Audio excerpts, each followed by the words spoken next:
Again, it says, we may not always get to choose what we do for a living. We may not always get to choose the people we'll work with. But making work for us may be more possible than we think. It's our job to make work that which we have to do, that place where we have to be, to make it work for us. To make it work for us. You know the secret to poverty? You know the secret to depression? Is wishing and not doing. If you want to be depressed, just keep on wishing.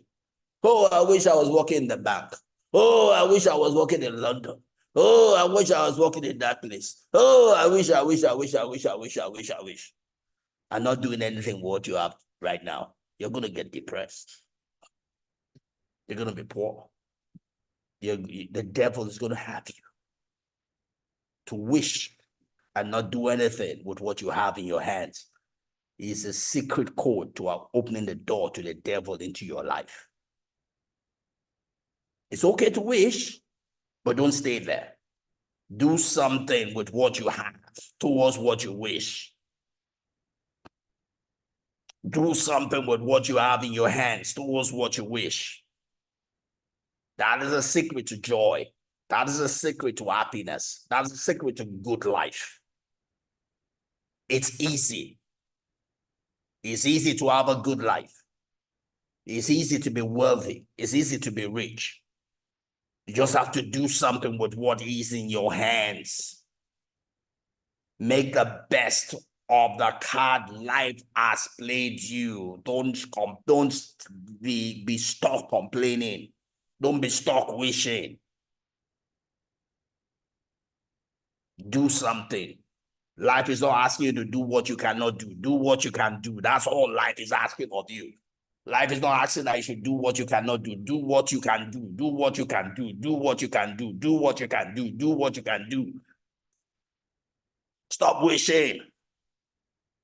Don't be bewitched by all of these fake prophets. Oh, to be this, to be that. Stupid, man. Nothing is going to happen. Your life will not change until you change.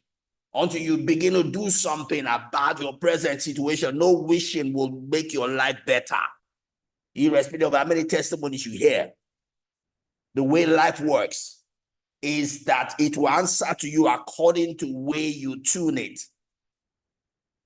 You have to tune life by making the best of what is in your hands. God is not going to come to your aid until you do your part. If you don't do your part, your life will not change.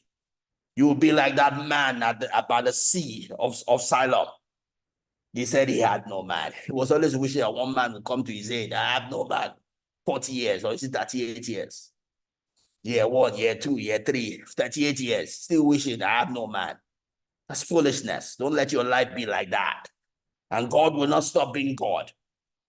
It doesn't matter what your emblem is. Righteous Mary, Holy Joseph.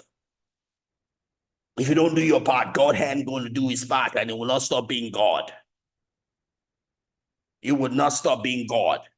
And you'll be waiting. You aren't waiting on God. You're waiting on yourself. And it's foolishness that has kept you that way. It's foolishness that has kept you that way. It's religion that has kept you that way, not God. It's religion. God gave us brain for something, to think. People always say, hey, the Spirit has not said. I have not heard from God. Read your Bible. Abraham didn't hear from God before he sent his servant to go and look for a wife for his son.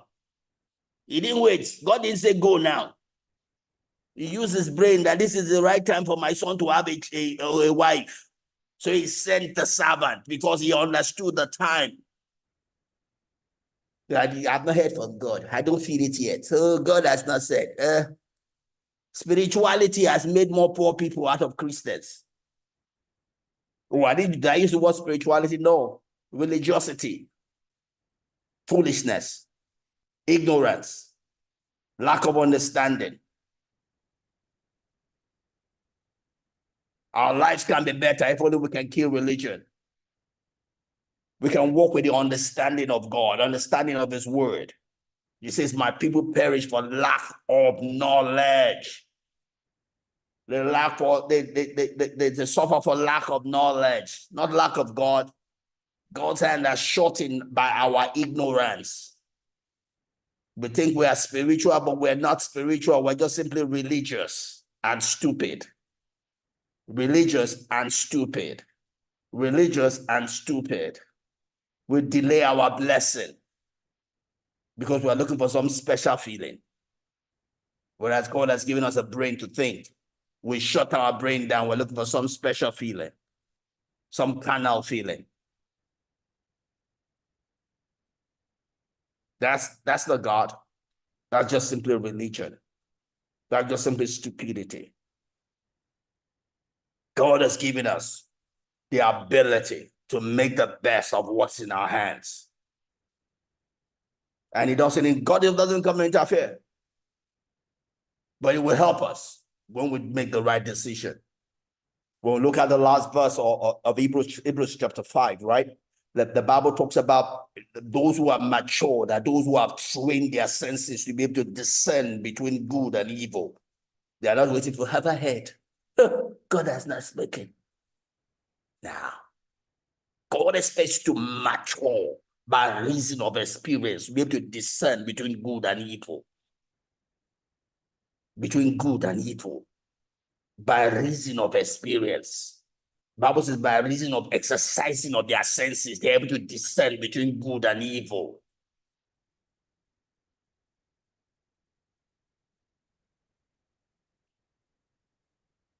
So we might not be able to choose the circumstances of work.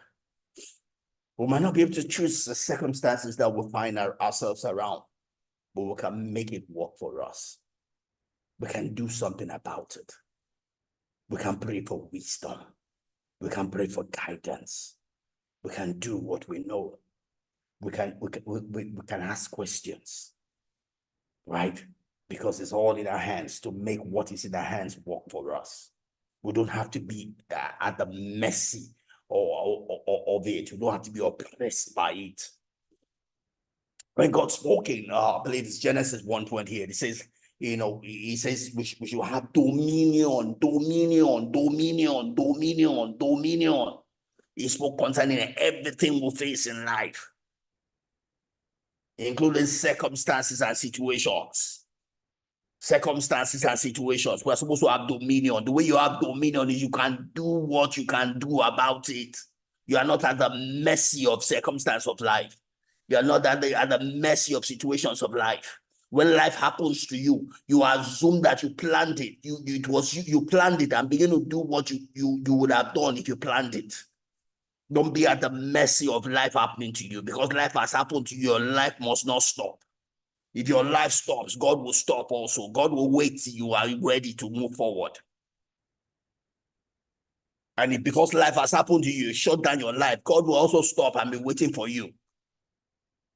1,000 years before God, just like one day. Whereas your own life is spending. God is eternal. You are living in a temporal life. Because life has happened to you, shut down your life. That's not having dominion. Having dominion is life has happened to me. I still rise above it. I rise above it. I assume I planned it. If I planned it, what will I do next? Begin to live my life as if I planned it. That is my way out. That's the quickest way out of life happening to you. And I tell you that from experience. I am 57 this year. So I have seen life. I know that. Like Hebrews 5 would say, I know that by reason of exercise. I know that by reason of exercise.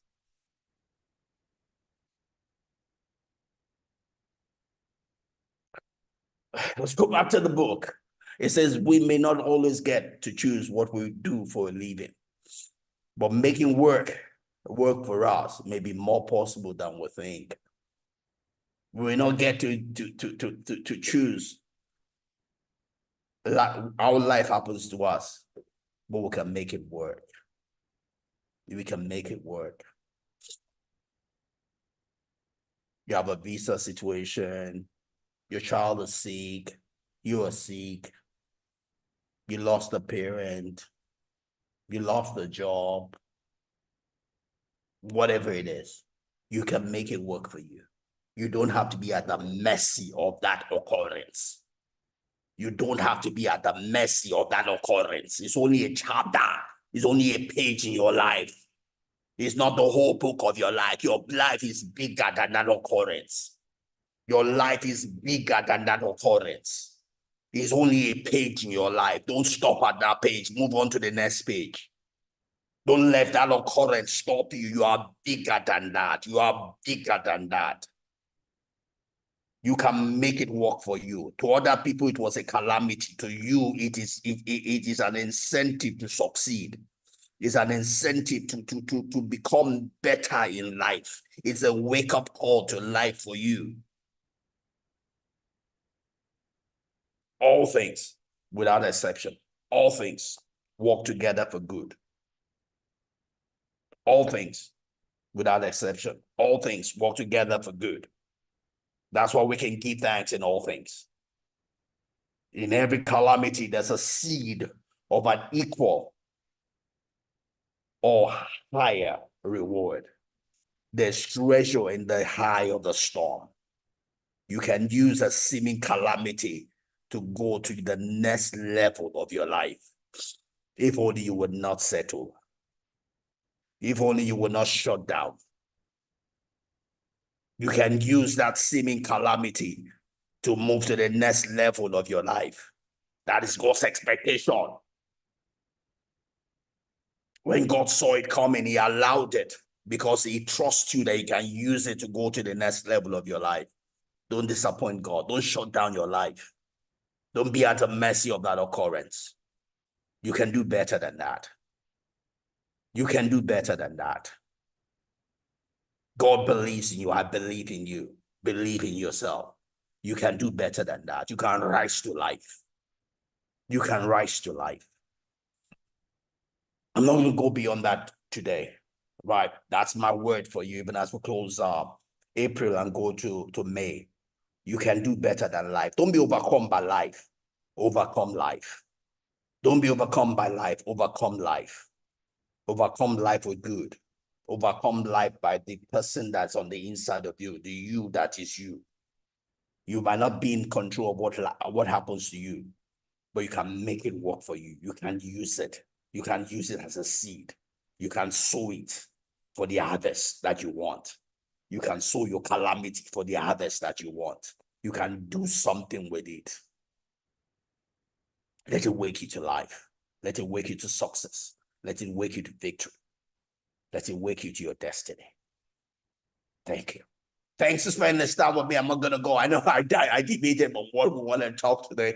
We're supposed to talking about a good life at work, but this is at work. Our life is work also. So I've gone away. I've only just done one quote and I've done all of this, but I'm going to stop here because I believe that this message is for someone. Someone needs this out there. Someone needs this out there. Take it. If you're looking for a sign, this is the sign. Wake up to life. Don't let depression have a best of you. Wake up to life. You aren't waiting on God. God is waiting on you. Wake up to life. Rise up and leave. Rise up and leave. You have no excuse to keep on sleeping, lying down on that mat. Rise up and leave. Stop saying you're waiting for man. No man is coming. You are the man that needs to wake up. You have been waiting for yourself. Now wake up and leave. Rise up and leave. Rise up and walk.